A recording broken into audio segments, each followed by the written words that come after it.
இருட்ட கண்டா பயம் உண்டாவதே அது ஏன்? இப்படி ஒரு கேள்வியை ஒரு பெரியவர்கிட்ட கேட்டாங்க. அதுக்கு அவர் பதில் சொல்றார். மனிதனுடைய ஆதிகால வாழ்க்கையில தொற்றி கொண்ட பயம் இது வேரூன்றி இருக்குது, இன்னமும் போகல. 50,000 வருஷங்களுக்கு முன்னாடி மனுஷன் குகைகள்ல வாழ்ந்தான். பகல்ல பயம் இருக்காது, ராத்திரியில மிருகங்கள் தாக்கும், கொல்லும், நிம்மதியா தூங்க கூட முடியாது. அதனால இந்த மனுஷனுக்கு இரவுன்னா மரணம், பயம் அப்படின்னு பழகி போச்சு. மனிதர்களுடைய எல்லா மனசையும் சேர்த்து மொத்தமா ஒரு மனசு உண்டு. மனிதர்களுடைய நினைவு இந்த மொத்த மனசுல பதிஞ்சிருக்கு, பரவுது. இந்த மொத்த மனசுல இருட்டு பற்றிய பயம் பதிந்து நீடிக்குது அப்படிங்கிறார் அவர். இந்த காலத்துல இரவை பகலாக்கிறதுக்கு எவ்வளவோ விளக்குகள்லாம் வந்தாச்சு. ராத்திரியிலேயும் மிருகங்கள் தாக்குங்கிற நிலைமை இல்லை. பாதுகாப்பான வீடுகள், விலங்குகளும் விலகி போயிட்டு, விலங்குகள்லாம் விலகி போயிட்டு, வீடுகளும் பாதுகாப்பா இருக்குது. சரி, இருந்தாலும் அந்த பழங்கால பயம் இருட்டு பயம் இன்னமும் மனுஷனை விட்டு போகல. இன்னொரு விஷயம் என்னன்னா, இருட்டில இருந்து வெளிச்சத்துக்கு வராத மனிதர்கள் இன்னைக்கு அதிகம். ஒரு ஆளு ஆத்துக்கு மீன் பிடிக்கிறதுக்காக போனான், இன்னும் விடியல. அதுக்குள்ள வலையை எடுத்துட்டு கிளம்பி போயிட்டான். வெளிச்சம் வர்றதுக்கு முன்னாடியே போய் சேர்ந்துட்டான். விடிகிற வரைக்கும் என்ன பண்றது? சும்மா கரையிலேயே உட்காந்து காலாட்டிட்டு இருக்கிறான். காலில் ஏதோ ஒரு சின்ன மூட்டை தட்டுப்பட்டது. இருட்டில் அது என்னன்னு சரியா தெரியல. மூட்டைக்குள்ள சின்ன சின்ன கல்லா நிறைஞ்சி இருக்குது. சும்மா பொழுது போகணுமேங்கிறதுக்காக இவன் அந்த மூட்டைக்குள்ள இருந்து ஒவ்வொரு கல்லா எடுத்து ஆத்துல வீசிக்கிட்டு இருக்கிறான். விடிகிற வரைக்கும் வேற வேலை இல்லைங்கிறதுனால எப்படி செஞ்சுக்கிட்டே உட்காந்துருக்கிறான். கிழக்க மெதுவா வெளிச்சம் தெரிய ஆரம்பிச்சது. பொழுது விடியறதுக்கான அறிகுறி. இதுக்குள்ள அந்த மூட்டையில இருந்த எல்லா கல்லையும் எடுத்து வீசி எறிஞ்சுட்டான். கடைசியா ஒரே ஒரு கல் மட்டும்தான் கையில பாக்கி இருந்தது. வெளிச்சம் வந்ததும் அந்த கல்லை பார்த்தான், அப்படியே திகைச்சு போயிட்டான். அடடா, இது வரைக்கும் தெரியாம தப்பு பண்ணிட்டோமே அப்படின்னு நினைச்சான். ஏன் தெரியுமா? அவன் கையில இருந்தது வெறும் கல் இல்ல, விலை வசந்த ரத்தன கல். அது இருட்டுல என்னன்னு புரியாததுனால மூட்டையில இருந்த எல்லா ரத்தன கல்லையும் ஆத்துல வீசி எறிஞ்சிருக்கிறான். இப்போ அவனுக்கு அழுகையே வந்துடும் போல இருந்தது. வாழ்க்கையை வசதி ஆக்கிக்கிறதுக்கான வாய்ப்பு அவனுக்கு இருந்தது. இருந்தாலும் இருட்டுல அதை இழந்துட்டான்.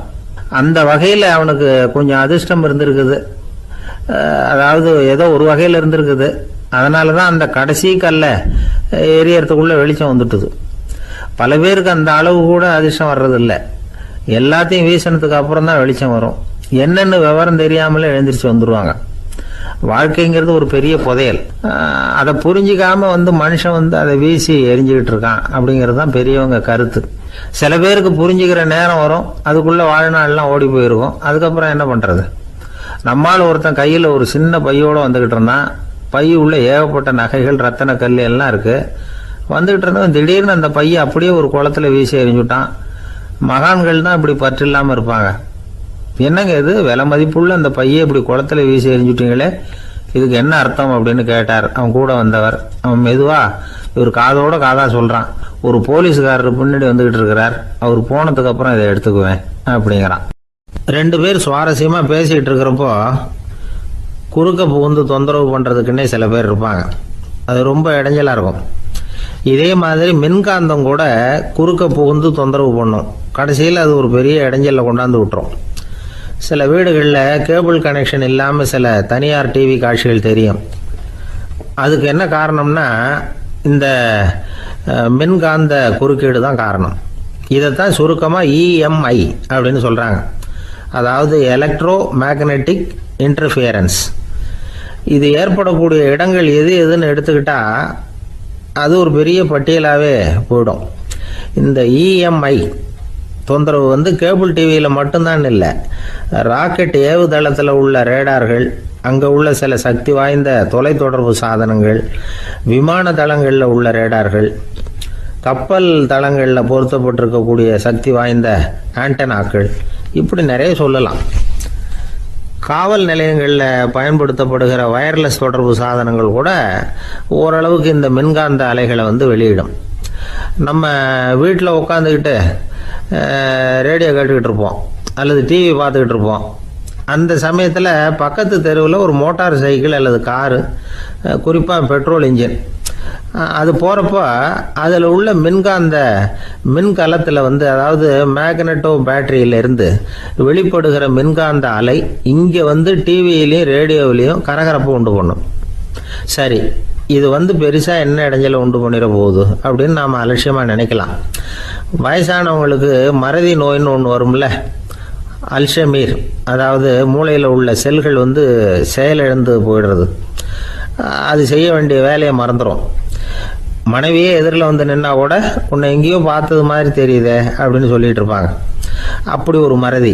இந்த விசித்திரமான நோய்க்கு இதுவரைக்கும் மருந்தே இல்லைன்னு வேற சொல்கிறாங்க. இந்த மைக்ரோ ஓவன் அப்படின்னு சொல்லக்கூடிய சமையல் அடுப்புகள் கூட மின்காந்த அலைகளை வந்து வெளியிடுது. சமயத்தில் சில தொழிற்சாலைகளில் கூட பெரிய விபத்துக்களை இந்த இஎம்ஐ உண்டு பண்ணிவிடும். இதை பற்றி தீவிரமாக சிந்திக்க ஆரம்பித்ததே ஒரு விபத்துக்கு பிறகு தான். அமெரிக்காவுக்கும் வியட்நாமுக்கும் இடையில போர் நடந்தது. அந்த சமயம் அமெரிக்காவுக்கு சொந்தமான விமானம் தாங்கி கப்பல் ஒன்று வியட்நாமை தாக்கிறதுக்கு தயாராக ஏவுகணைகளோட கடலில் நிறுத்தி வைக்கப்பட்டிருந்தது. தற்செயலாக அந்த பகுதியில் கப்பல் தொலைத்தொடர்பு பகுதிக்கு அருகில் ஊடுருவிய அந்த சக்தி வாய்ந்த ரேடியோ அலைகள் ஏவுகணையில் இருந்த மின்னணு சர்க்கியூட்டை பூர்த்தி செஞ்சு வச்சுட்டுது. அவ்வளவுதான், ஏவுகணை அங்கேயே வெடித்து சிதறி போச்சு. 130 பேர் அந்த இடத்துலயே உடல் கருகி செத்து போட்டாங்க. ஏகப்பட்ட பொருள்கள் நாசம். இந்த விபத்துக்கான காரணம் என்னங்கிறத உடனடியாக யாராலையும் கண்டுபிடிக்க முடியல. ரொம்பவும் கடுமையாக முயற்சி பண்ணி கடைசியாக கண்டுபிடிச்சாங்க, இது வந்து இந்த இஎம்ஐ வேலை தான் அப்படின்னு. மின்னணு தொலைபேசிகள் இருக்கு, இதில் பேசும்பொழுது நம்ம காதை வந்து, அதாவது செவியை வந்து ஊடுருவக்கூடிய மின்காந்த அலையானது மூளைக்கு போய் அங்கே மூளை கட்டிகளை உருவாக்க ஊக்கம் கொடுக்குது அப்படின்னு வேற கண்டுபிடிச்சிருக்கிறாங்க. இந்த இஎம்ஐ ரொம்ப குறைஞ்ச மின்காந்த அழுத்தத்தில் நமக்கு எந்த பாதிப்பையும் ஏற்படுத்துறதில்லை.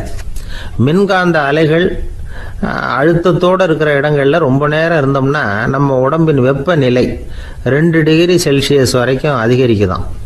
அதனால் வெப்பநிலையை வந்து சீராக்கிறதுக்கு இதய துடிப்பும் வந்து அதிகரிக்குது. இப்படிலாம் கண்டுபிடிச்சிருக்கிறாங்க. இப்போல்லாம் இந்த மின்காந்த குறுக்கீடுகளை தடுக்கிறது எப்படி அப்படின்னு விஞ்ஞானிகள் யோசனை செய்ய ஆரம்பிச்சிருக்கிறாங்க. இந்த விஷயத்தில் அலட்சியமாக இருந்தோம்னா எதிர்காலத்தில் நிறைய பேருக்கு இந்த ஞாபக மறதி நோய் வந்துடும். அப்புறம் அது ரொம்ப கஷ்டமாக போயிடும். ஒரு குடும்ப தலைவர் தன் மனைவியை பார்த்து, யார் நீ, உன்னை எங்கேயோ பார்த்தது மாதிரி இருக்குதே அப்படின்னு சொல்லிக்கிட்டு இருந்தார். உடனடியாக அவரை போய் பார்த்தேன். வாங்க டாக்டர்கிட்ட போகலாம் அப்படின்னு. அவர் என்னை தனியாக அழைச்சிட்டு போய் காதோட காதாக மெதுவாக சொல்கிறார், இதை பாருப்பா, என் கையில் பணம் இல்லாத போகலாம் அப்படி மறதி நோய் வந்துட்டது மாதிரி நடிச்சுக்கிட்டு இருப்பேன், அவ்வளவுதான், அதை நீ கண்டுக்காத அப்படின்னார். ஒரு அழகான கடற்கரை. சுற்றுலா பயணிகள் நிறைய பேர் அங்கே வந்து போகிறது வழக்கம். சனி ஞாயிறு கூட்டம் அதிகமாக இருக்கும். அதோட விளைவு என்னங்கிறது அடுத்த நாள் தான் தெரியும். ஆமாம், அந்த கடற்கரையை சுத்தப்படுத்துகிற தொழிலாளிகள் திங்கட்கிழமை ரொம்ப சிரமப்படுவாங்க. சனி ஞாயிறு வந்த கூட்டம் கடற்கரை பூராவும் காலி ஐஸ்கிரீம் கப்புகளை வந்து வீசி எறிஞ்சிட்டு போயிடுவோம். ஆயிரக்கணக்கான கப்புகள் அங்கே பரவலாக கிடக்கும். அதையெல்லாம் பொறுக்கி எடுத்து சுத்தம் பண்ணி ஆகணும். இதனால் திங்கட்கிழமை வேலைக்கு வர்றதுக்கு எல்லோரும் பயப்படுவாங்க. அப்படி ஒரு நிலைமை. பல பேர் அன்னைக்கு வந்து லீவ் எடுத்துகிட்டு போயிடுறது வழக்கம். நமக்கு எதுக்கு இன்றைக்கி தொந்தரவுன்னு. இது ஒரு பெரிய பிரச்சனையாக இருந்தது. இதுக்கு என்ன பண்ணலாம் அப்படின்னு யோசனை பண்ணாங்க. ஒரு ஆலோசனை கூட்டத்துக்கு ஏற்பாடு பண்ணாங்களாம். அந்த நகர நிர்வாக அலுவலர்கள், பணியாளர்கள் எல்லாரும் அதில் கலந்துக்கிட்டாங்க. கூட்டம் ஆரம்பமாச்சு. ஆரம்பத்தில் சொன்னாங்க, இந்த பிரச்சனைக்கு ஒரு தீர்வு வேணும், என்ன பண்ணலாம், அதை முடிவு செய்கிறதுக்கு தான் இந்த கூட்டம். இதில் நீங்கள் செய்ய வேண்டியது என்னென்னா, உங்களுக்கு தோன்றுகிற யோசனை எதுவாக இருந்தாலும் சொல்லுங்கள். கொஞ்சம் கூட தயக்கம் வேண்டாம். நாம் சொல்கிற யோசனை ஈடுபடுமா படாதா அப்படின்லாம் யோசிக்க வேணாம். எல்லாருடைய யோசனைகளையும் அப்படியே பதிவு செய்துக்கிறோம். கடைசியாக அதிலேருந்து ஒரு சிறந்த யோசனையை தேர்வு பண்ணி அதை பயன்படுத்தலாம். இந்த சந்தர்ப்பத்தில் இன்னொரு முக்கியமான வேண்டுகோள், எவ்வளவு சாதாரணமான யோசனையாக இருந்தாலும் சரி, அது சொல்லும் பொழுது அடுத்தவங்க வந்து ஏளனம் செய்யக்கூடாது. இது ஒரு பெரிய யோசனையா அப்படின்னு சொல்லி எதையும் அலட்சியப்படுத்தக்கூடாது. இதுதான் அந்த கூட்டத்தின் ஆரம்பத்தில் செய்யப்பட்ட அறிவிப்பு. உடனே அந்த கூட்டத்தில் இருந்தவங்க ஆளுக்கு ஒரு யோசனை சொல்ல ஆரம்பித்தாங்க. ஒருத்தர் எழுந்திருச்சார், இங்கே வர்ற சுற்றுலா பயணிகள்கிட்ட ஆளுக்கு $10 ஒரு டெபாசிட் மாதிரி வைப்பு பணமாக வாங்கிக்கணும். காலி ஐஸ்கிரீம் கப்பை திருப்பி கொடுத்தா அந்த பணத்தை திருப்பி கொடுத்துடலாம். இப்படி ஒரு ஏற்பாடு பண்ணிக்கிட்டால் கப்புகளை தேடி பொறுக்கிக்கிட்டு இருக்க வேண்டியதில்லை, எல்லாம் ஒரே இடத்துக்கு வந்து சேர்ந்துடும். அப்படியே நாம் வந்து தூக்கிட்டு போய் ஒரு இடத்துல கொட்டி விடலாம் அப்படின்னார். இன்னொருத்தர் எழுந்திரிச்சார், கப்பை வந்து கீழே போட்டால் $50 அபராதம் அப்படின்னு அங்கங்கே போர்டு எழுதி வச்சுடலாம். கப்புகளை போடுறதுக்கு அங்கங்கே பெரிய கூடைகளை வச்சுடலாம். நாம் சாவகாசமாக அந்த கூடைகளை சேகரம் பண்ணிக்கலாம் அப்படின்னாராம். இன்னொருத்தர் எழுந்திரிச்சு கொஞ்சம் கோபமாக பேசினார், கப்புகளை வந்து அவங்க வாயிலேயே திணிச்சுடணும். அதுகளை முன்னு சாப்பிட்டு பார்த்தா தான் தெரியும் அது எவ்வளவு கஷ்டங்கிறது அப்படின்னு ரொம்ப கடுமையாக பேசியிருக்காரு. இது வேடிக்கையாக தெரிஞ்சாலும் இந்த யோசனையும் பதிவு செஞ்சுக்கிட்டாங்களாம். இப்படி பல யோசனைகள் கடைசியாக எல்லாத்தையும் படித்து பார்த்துட்டு பரிசீலனை பண்ணாங்க. அப்புறம் தான் யோசனை வந்தது. இவர் வேடிக்கையாக சொன்னது கப்புகளை அவங்கவுங்க வாயிலே திணிச்சு சாப்பிட சொல்லணும், அதுதான் தண்டனைன்னார்ல. ஏன் அப்படி சாப்பிட்றது மாதிரியே கப்புகளை தயார் பண்ண என்ன அப்படின்னு சிந்திக்க ஆரம்பித்தாங்களாம். ஆகா, அதுதான் சரின்னு ஒரு முடிவுக்கு வந்தாங்க. அதுலேருந்து உருவானது தான் இந்த வேஃபர் கப்ஸ். ஐஸ்கிரீமை சாப்பிட்டு முடிச்சதும் கப்பையும் சாப்பிட்டுடலாம். கோன் ஐஸ்கிரீம் சாப்பிட்றோம்ல, அதுதான். அமெரிக்காவில் மியாமி கடற்கரையில் ரொம்ப காலமாக இருந்துக்கிட்டு வந்த குப்பை பிரச்சனைக்கு இப்படி தான் ஒரு தீர்வு வந்துதான். இதுலேருந்து நாம் புரிஞ்சிக்க வேண்டியது என்னென்னா, நாம் அன்றாட எத்தனையோ பிரச்சனைகளை சந்திக்கிறோம், அதுக்கெல்லாம் தீர்வு உண்டு. அது எங்கே ஒளிஞ்சிருக்குன்னு கண்டுபிடிக்கணும். அந்த யோசனையையும் நல்லா தீவிரமாக யோசிக்கணும். யார் என்ன யோசனை சொன்னாலும் அதை வந்து அலட்சியப்படுத்தக்கூடாது. அக்கறையோடு கவனிக்கணும், அதை யோசித்து பார்க்கணும். ஒரு அம்மா தன்னோட வீட்டுக்காரரை ஒரு மனநல மருத்துவர்கிட்ட அழைச்சிட்டு வந்தாங்களாம்.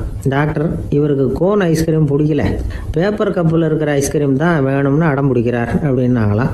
அது ஒன்றும் தப்பு இல்லையேன்னாராம் டாக்டர். இதுக்கு அந்த அம்மா சொன்னாங்களாம், இவர் கப்பு ஐஸ்கிரீம் வாங்குறதுல தப்பு இல்லை டாக்டர், பிரச்சனை அது இல்லை.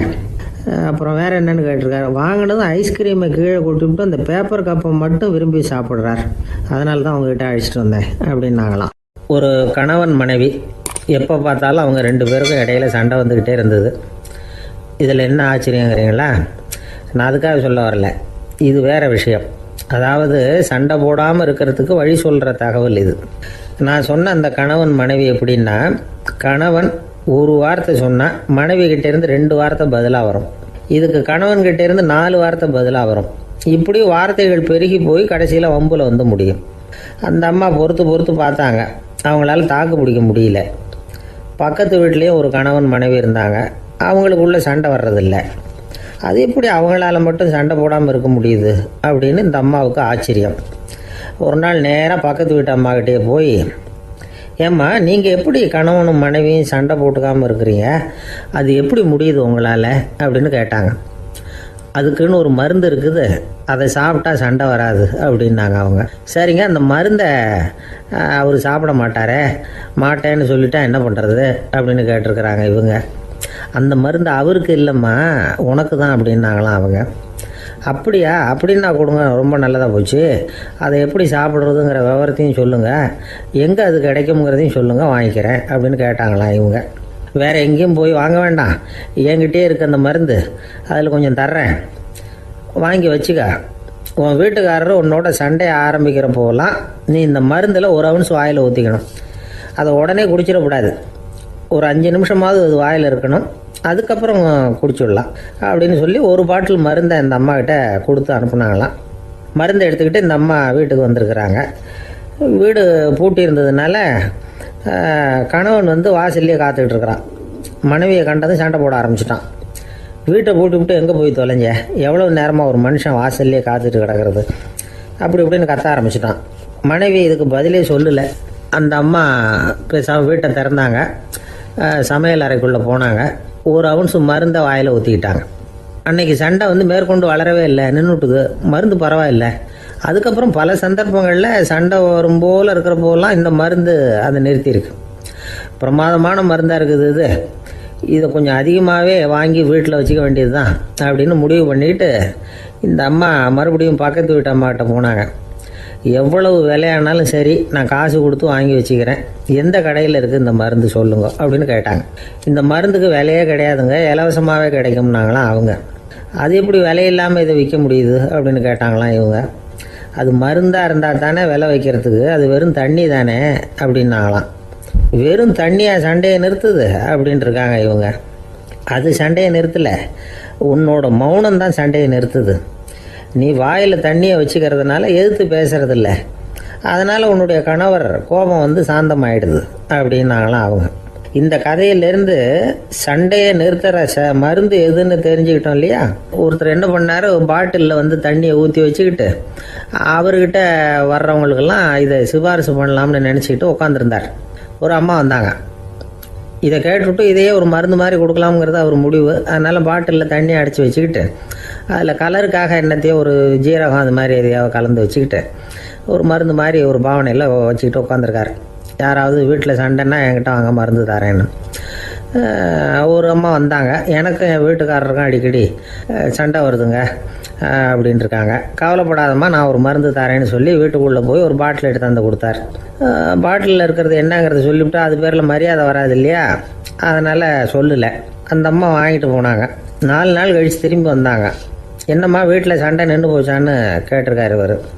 அங்கே நின்று போச்சுங்க, இப்போ உங்ககிட்ட ஆரம்பமாக போகுதுன்னாங்களாம். என்னம்மா அப்படின்ட்டுருக்காரு அவர் பயந்து போய். பின்ன என்னங்க, நீங்கள் என்ன மருந்து கொடுத்துருக்குறீங்க என்னங்க அப்படின்னாங்களாம் கோபமாக. அது வெறும் தண்ணி தானே அப்படின்ட்டுருக்காரு இவர். தண்ணியாக இது, நல்லா பாருங்கள் அப்படின்னு அந்த பாட்டிலில் நீட்டினாங்களாம். இவர் வாங்கி பார்த்துருக்காரு. அப்புறம் தான் விஷயம் புரியுது அவருக்கு. இவர் கை தவறுதலாக அவங்க வீட்டில் இருந்த மண்ணெண்ணெய் பாட்டில் எடுத்து அவர்கிட்ட கொடுத்துருக்குறாங்க.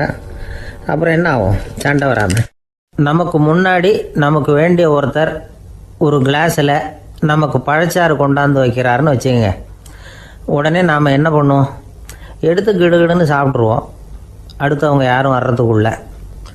அதை விட்டுட்டு அதை கொண்டாந்து வச்சவர்கிட்டயே அதோட விலை என்ன அப்படி இப்படின்னு நான் கேட்டுக்கிட்டு இருப்போம். நாம் கேட்க மாட்டோம். ஆனால் காந்திஜி அப்படி கேட்டாராம். எப்போ தெரியுமா, 1935. அந்த வருஷம் மே மாதத்தில் ஒரு நாள் காந்திஜி டெல்லியில் இருக்கிறார். அப்போ அவருக்கு 2 டம்ளர் மாம்பழச்சாறு கொண்டாந்து கொடுக்குறாங்க. அதை வாங்குறார். இதோட விலை என்ன அப்படின்னு கேட்டார் காந்திஜி. யாருக்கிட்ட கேட்டாருன்னா மனுபென் காந்திகிட்ட கேட்குறார். அவங்க தான் கொண்டாந்து கொடுக்குறாங்க. காந்திஜிக்கு உதவி செய்கிறதுக்காக அவர் கூடவே இருந்தவங்க அவங்ககிட்ட தான் கேட்குறாரு. காந்திஜி சும்மா வேடிக்கைக்காக இப்படி கேட்குறாருன்னு நினச்சிட்டாங்க அந்த அம்மா. அதுவும் இல்லாமல் அதோட விலையை கேட்டால் காந்திஜி நிச்சயமாக அதை சாப்பிட மாட்டார் அப்படிங்கிற பயம் வேறு. அதனால் அந்த அம்மா பதில் எதுவும் சொல்லாமல் கம்முன்னு இருந்துட்டாங்க. கொஞ்ச நேரம் ஆச்சு. அந்த பழச்சாறு வச்ச இடத்துல அப்படியே இருக்குது, வச்ச இடத்துல வச்சபடியே இருக்குது. காந்திஜி அதை சாப்பிடவே இல்லை. மனுபென் காந்தி பார்த்தாங்க. மெதுவாக காந்திஜிக்கிட்ட போய் அதை சாப்பிடுங்களேன் அப்படின்னாங்க. பழச்சாறு விலை என்னன்னு கேட்டேன், அதுக்கு பதில் இல்லை. அது முதல் தப்பு. பதிலை எதிர்பார்த்திருந்தும் அதை பற்றி விசாரிக்கலை, அது 2வது தப்பு. இப்படி 2 தப்புகளை பண்ணிவிட்டு என்கிட்ட வந்து இதை சாப்பிடுங்கன்னு சொன்னால் அது எப்படி அப்படின்னு கேட்டாராம் காந்திஜி. மனுபென் காந்தி என்ன சொல்கிறதுன்னு தெரியாமல் திகைச்சு போய் நின்றுக்கிட்டு இருந்தாங்க. காந்திஜி தொடர்ந்து சொன்னாராம், இப்போ என் முன்னாடி வச்சிருக்கிற இந்த பழச்சாறு விலை சுமாராக ஒரு அரை ரூபாயாவது இருக்கும். அது அந்த காலத்து மதிப்பு. இந்த பழச்சாறு இல்லாமல் கூட என்னால் இருக்க முடியும். ஆனால் அவசியமான பொருள்களை வாங்கிறதுக்கு கூட சக்தி இல்லாத மக்கள் இந்த நாட்டில் நிறைய பேர் இருக்கிறாங்க. அப்படி இருக்கிறப்போ எனக்கு என்னத்துக்கு இந்த விலை உயர்ந்த பானம்? இதை இப்போ நான் சாப்பிட்டா என் உடம்பு வேணும்னா ஆரோக்கியமாகலாம், ஆனால் என் மனசு அமைதி அடையாது. எனக்கு என்னுடைய உடல் ஆரோக்கியத்தை விட மன ஆரோக்கியம்தான் முக்கியம். அதனால் இதை நான் சாப்பிட மாட்டேன், எடுத்துகிட்டு போயிடு அப்படின்னாராம். அந்த சமயத்தில் ஒரு அகதி பொண்ணு 2 குழந்தைகளோட காந்திஜியை பார்க்குறதுக்காக வந்தது. வணக்கம் சொல்லிச்சு. காந்திஜி உடனே தனக்கு முன்னாடி இருந்த பழச்சாற்றை எடுத்து அந்த பொண்ணுக்கிட்டையும் குழந்தைகள்கிட்டையும் கொடுத்து சாப்பிட சொன்னார். அவங்க அதை வாங்கி ரொம்ப சந்தோஷத்தோடு சாப்பிட்டாங்களாம். அதை பார்த்த காந்திஜி முகத்தில் ஒரு புன்னகை, ஒரு பரவசம், ஒரு திருப்தி. அவர் மனசு நிறைஞ்சி இருந்தது. அப்போ அவர் சொன்னாராம், ஆண்டவன் எனக்கு எப்பவும் சரியான சமயத்தில் கை கொடுப்பாருங்கிறது அதுக்கு இதுதான் அத்தாட்சி. நான் ஒரு இக்கட்டான சூழ்நிலையில் இருக்கிறப்ப கூட கடவுளின் கருணையால் அந்த சூழ்நிலை என்னை பாதிக்கலை. என் கூட இவ்வளோ நாள் பழகியும் கூட இங்கே இருக்கிறவங்க எனக்கு அதிக விலையுள்ள பழரசத்தை கொடுத்தாங்க. ஆனால் சரியான நேரத்தில் அதை சாப்பிட வேண்டியவங்களை என்கிட்ட அனுப்பி வச்சு என்னை சந்தோஷப்படுத்தினார் கடவுள், அவருக்கு நன்றி அப்படின்னாராம் மகாத்மா காந்தி.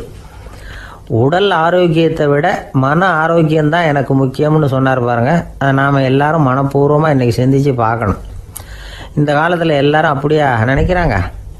எனக்கு தெரிஞ்ச ஒருத்தர் இருந்தார். தினமும் காலையில் ஒரு காஃபி சாப்பிட உட்கார்ற நேரத்தில் பக்கத்து வீட்டுக்காரர் வந்து சேருவார் கரெக்டாக. உடனே அவரும் தனக்குன்னு வந்திருக்கிற காப்பியை எடுத்து மனப்பூர்வமாக பக்கத்து வீட்டுக்காரர்கிட்ட கொடுத்துருவார். அதுக்கப்புறம் அவருக்காக வேறு காப்பி போட்டு கொண்டாந்து கொடுத்தாலும் வேண்டான்னு சொல்லிடுவார். ஆண்டவனாக பார்த்து சரியான நேரத்தில் அவரை எங்கள் வீட்டுக்கு தினமும் அனுப்பி வைக்கிறார் அப்படிம்பார். ஏன் அப்படி சொல்கிறீங்க அப்படின்னு கேட்டோம் ஒரு நாள். அதுக்கு அவர் சொல்கிறார், எனக்கு என்னோட உடல் ஆரோக்கியம்தான் முக்கியம். இதை கடவுள் புரிஞ்சுக்கிட்டு எங்கள் வீட்டு காப்பியை சாப்பிட்றதுக்கு தினமும் அடுத்த வீட்டுக்காரனை அனுப்பி வைக்கிறார் அப்படின்னார் அவர். தானத்துல சிறந்தது எது அப்படின்னு ஒரு கேள்வியை கேட்டு, தானத்துல சிறந்தது நிதானம் அப்படின்னு அதுக்கு ஒரு பதிலும் சொல்றவங்க உண்டு. நிதானம் ரொம்ப அவசியம். அதுவும் இன்றைய உலகத்துக்கு ரொம்ப அவசியம். இன்னைக்கு உலகம் ரொம்ப பரபரப்பாக போய்கிட்டு இருக்குது. பொறுமையாக இருக்கணும்னு நினைக்கிறவங்களால கூட அப்படி இருக்க முடியறதில்ல. பொறுமையை சோதிக்கிறது மாதிரி பல சம்பவங்கள். அதையெல்லாம் சந்திச்சே தீர வேண்டியிருக்குது. எங்கே போனாலும் கியூவில் நிற்க வேண்டியிருக்குது. எங்கே போனாலும் காத்துக்கிட்டு இருக்க வேண்டியிருக்கு. ஆஃபீஸ்லேயோ வீட்லேயோ கூட நீங்கள் நிதானமாக பொறுமையாக நடந்துக்க தெரியலன்னா உங்களுக்கு சிடுமூஞ்சி, முசுடு இப்படிலாம் பேர் வச்சுருவாங்க. அது உங்களுக்கு தேவையா? சரி, வாழ்க்கையில் பொறுமைசாலின்னு பேர் வாங்கிறதுக்கு என்ன வழி? முதல் பாயிண்ட், நீங்கள் நினைக்கிறது, எதிர்பார்க்கறது, செய்யறது எல்லாமே 100% கரெக்டாக நடக்கணும்னு ஆசைப்படக்கூடாது. எதுவாக இருந்தாலும் அதில் ஓரளவுக்கு தவறு நடக்கலாம் அப்படிங்கிறத எதிர்பார்த்தே இருக்கணும். ஓரளவுக்கு அதை அனுமதிக்கணும். ஒரு நண்பரை 6 மணிக்கு ஒரு இடத்துக்கு வர சொல்லியிருக்கிறீங்க. 6 மணிக்கு அவர் வரல, உடனே பொறுமை இழந்து நடந்துக்கக்கூடாது. ஒரு 10 நிமிஷம் டிலே ஆகலாம். ஒரு வர்ற வழியில் பஸ்ஸு கூட ஏதாவது டிராஃபிக்கில் மாட்டியிருக்கலாம். அதெல்லாம் எதிர்பார்த்தே கொஞ்சம் காத்திருக்கிறதுல ஒன்றும் தப்பு இல்லை. சில சமயம் டிலே ஆகிறது கூட நல்லதாக முடியும். ஒரு பஸ்ஸை தவற விட்டுட்டு, ஐயோ கொஞ்சம் ஒரு 2 நிமிஷம் முன்னாடி வந்திருந்தா பிடிச்சிருக்கலாமே அப்படின்னு தவிச்சிக்கிட்டு இருப்பாங்க சில பேர். அடுத்தபடியாக வர்ற பஸ்ஸு நேரடியாக நீங்கள் போக வேண்டிய இடத்துக்கே கொண்டு போய் விடுற பஸ்ஸாக கூட இருக்கலாம். அது உங்களுக்கு முன்னாடி தெரியாதுல்ல. சில நெருக்கடியான சூழ்நிலைகளை தமாஷா எடுத்துக்கிறதுக்கு பழகிக்கணும். சில இடங்களுக்கு போகிறப்ப காத்திருக்கிறதுக்கு நம்ம மனசை தயார்படுத்திக்கிட்டே போகணும். ஒரு ரயிலுக்கோ பஸ்ஸுக்கோ அல்லது விமானத்துக்கோ கப்பல் பிரயாணத்துக்கோ போகிறப்போ அங்கே போய் நீங்கள் மணிக்கணக்கில் கூட காத்துக்கிட்டு தான் இருக்கணும். புறப்படுற நேரம் கூட மாறலாம். நீங்கள் போய் சேர்ந்ததும் அது உடனே புறப்படணும்னு கட்டாயமாக என்ன? அது மாதிரி சமயத்தில் படிக்கிறதுக்குன்னு சில சுவாரஸ்யமான புத்தகங்களையும் கையில் எடுத்துக்கலாம். உங்களை சுற்றி எவ்வளவோ சுவாரஸ்யமான சம்பவங்கள் நடந்துக்கிட்டு இருக்குதுல்ல, அதையெல்லாம் வேடிக்கை பாருங்கள். எதுக்காக காத்துக்கிட்டு இருக்கிறோமோ அந்த காரியத்தில் உண்மையாகவே நமக்கு ஒரு அக்கறை இருந்தால் நமக்கு போர் அடிக்காது. சில கோயில்களில் பார்த்துருப்பீங்க, தரிசனத்துக்காக பக்தர்கள் நாள் கணக்கில் காத்துக்கிட்டு இருப்பாங்க. அவங்களெலாம் அழுத்துக்கிறது இல்லை. ஆண்டவனை தரிசிக்கணுங்கிற உண்மையான அக்கறை இருக்கிறதுனால அவங்களுக்கு போர் அடிக்கிறது இல்லை. ஆனால் சில சினிமா தியேட்டரில் கூட பார்க்கலாமே, சினிமா கியூ கூட அப்படி தான். சாயந்தரம் 6 மணி ஆட்டத்துக்கு காலம்பரம் 6 மணிக்கே போய் கூட காத்துக்கிட்டு இருப்பாங்க. அவங்களுக்கெல்லாம் போர் அடிக்காது, படம் பார்க்குற ஆர்வம். இன்னொரு முக்கியமான விஷயத்தை நாம் பழக்கப்படுத்திக்கணும். லிவ் ஃபார் தி மூமெண்ட் அப்படிங்கிறாங்க நிபுணர்கள். ரொம்ப பேர் எப்படின்னா அடுத்தபடியாக நடக்க போகிற விஷயத்திலேயே கவனமாக இருப்பாங்க.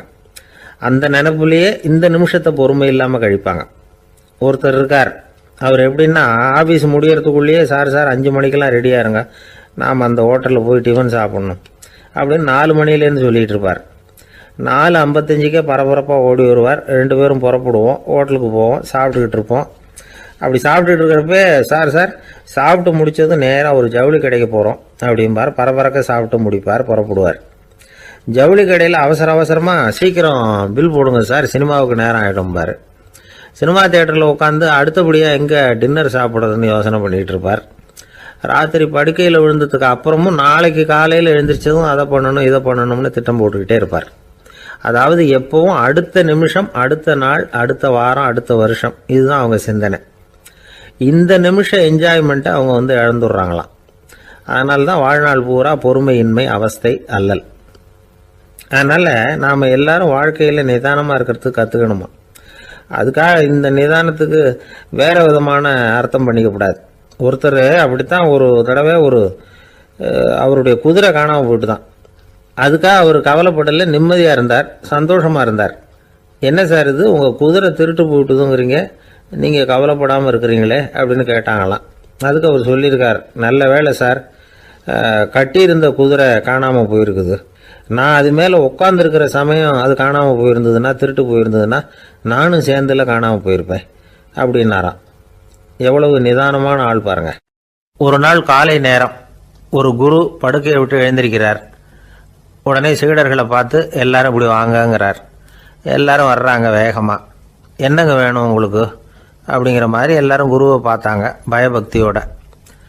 குரு அந்த சீடர்களை பார்த்து, இதை பாருங்கள், இப்போ நான் ஒரு சிக்கலான விவகாரத்தில் மாட்டிக்கிட்டு இருக்கிறேன்.